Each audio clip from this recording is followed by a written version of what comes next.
दीदी जी के साथ। बाबा ने कहा, नई दुनिया बनाने वालों की अपने जीवन को नया बनाने की रफ्तार कैसे चल रही है। पहले अपने जीवन में नवीनता लाएंगे, तब दुनिया में भी नवीनता आएगी।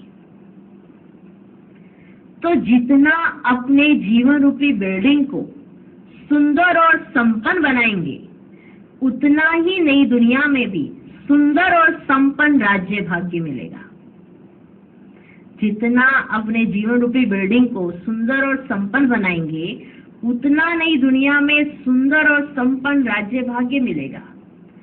कर्म द्वारा अपने तकदीर की लकीर खींच रहे हैं। वे हैं हद की हस्त रेखाएं, हाथों की रेखाएं, और ये हैं कर्म की रेखाएं। अभी आप कर्मों के द्वारा अपनी रेखाएं खींच सकते हो।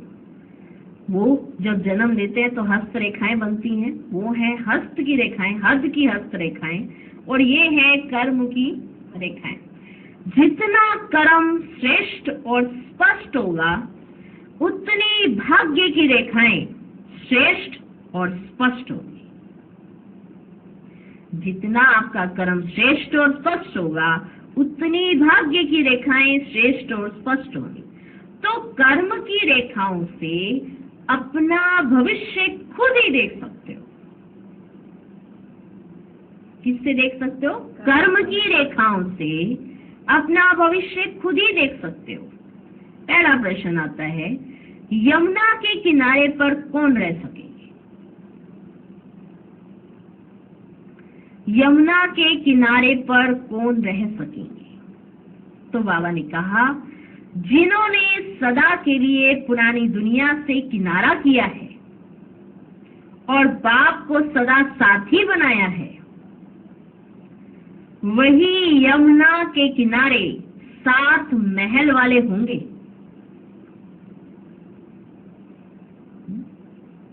बाबा ने दीदी से पूछा, बच्ची, यमुना के किनारे पर कौन रह सकेंगे?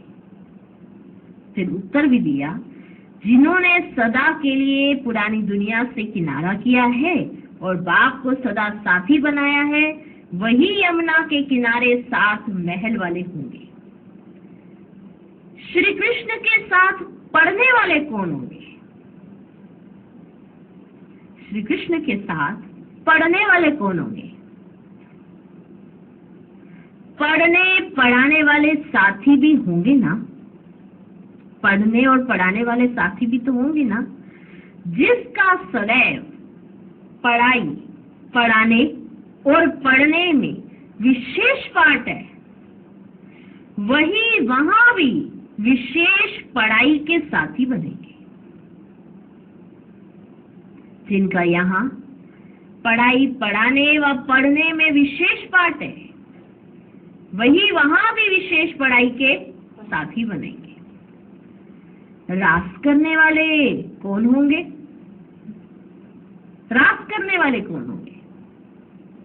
जिन्होंने संगम पर बाप के साथ समान संस्कार मिलाने की रास मिलाई होगी।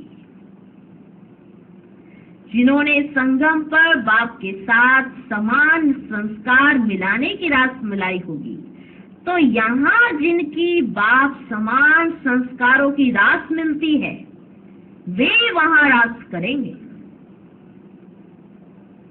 जिनकी यहाँ बाप समान संस्कारों की रास मिलती है, वो वहां रास करेंगे। रॉयल फैमिली में कौन आएंगे? जो सदैव अपनी प्योरिटी की रॉयल्टी में रहते हैं, कहां भी हद के आकर्षण में आंख नहीं डूबती, सदा अलंकारों से सजे हुए होते हैं, सदा श्रृंगारी हुई मूर्ति, ऐसी रॉयल्टी वाले रॉयल फैमिली में आएंगे। सुना? रॉयल फैमिली में कौन आएंगे? जो सदैव अपनी प्योरिटी की रॉयल्टी में रहते हैं, कहां भी हद की आकर्षण में उनकी आंख नहीं डूबती, सदा अलंकारों से सजे हुए होते हैं, सदा श्रृंगारी हुई मूर्ति, ऐसी रॉयल्टी वाले रॉयल फैमिली में आएंगे। वारिस कौन बनेंगे? वारिस अर्थात अधिकारी। तो जो यहाँ सदा अधिकारी स्टेज पर रहते, कभी भी माया के अधीन नहीं होते, अधिकारीपन के शुभ नशे में रहते, ऐसे अधिकारी स्टेज वाले ही वहां भी अधिकारी बनेंगे। अब हरेक को अपने आप को देखना पड़े कि मैं कौन हूं, मैं कौन हूं। यमुना के किनारे रहने वाला, हम पूछ रहे हैं ये बात, यमुना के किनारे रहने वाला, पढ़ाई पढ़ने वाला, साथ रास करने वाला, रॉयल फैमिली में आने वाला या वारिस बनने वाला, मैं कौन हूं? ये पहेली है, मैं कौन हूं। ये पहेली है, मैं कौन हूं। किसी किसी का सारे जीवन में साथ साथ पाठ भी है, साथ पढ़ने का, साथ रास करने का, साथ महल में रहने का, रॉयल फैमिली में भी साथ होंगे। कुछ एक आत्माओं का सर्व अधिकार भी है। यह है नई दुनिया की रूपरेखा। अच्छा।